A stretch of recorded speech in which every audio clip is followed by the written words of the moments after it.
ఈ కనిపిస్తున్న కొలతతో ఒక కొలత పల్లీలు, ఒక కొలత బొబ్బర్లు నానబెట్టాను. 1 గంట నానబెట్టాను అనుకోండి, నేను అనుకోలేదు. తర్వాత ఏంటంటే కొంచెం క్యాబేజీ, 2 క్యారెట్లు కట్ చేసుకున్నాను చిన్నవి. ముందుగా ఈ 2 కూడా కొంచెం నీళ్లు జల్లి ఒక్క విజిల్ వచ్చే వరకు కుక్కర్లో ఉంచి తీసాను. తర్వాత అవి ఒక జల్లెడలో వార్చుకున్నాను. అదే కుక్కర్లో ఈ బొబ్బర్లు, పల్లీలు వేసి పసుపు, ఉప్పు వేసి ఉప్పు కరిగాక అప్పుడు కుక్కర్ మూత పెట్టి ఒక 7-8 విజిల్స్ వచ్చే వరకు ఉంచానండి. బొబ్బర్లు ఉడకవేమో అనుకున్నాను, అంటే అప్పుడే నానపెట్టాను కదా అని.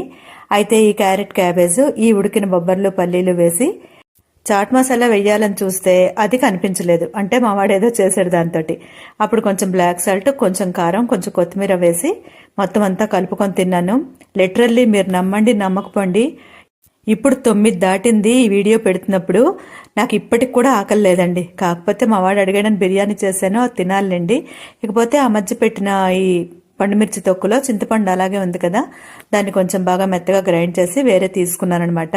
మరి ఛానల్ పేరు కింద మంచి వీడియో ఉంటుంది, చూడడం మర్చిపోకండి. అందరికీ శుభరాత్రి.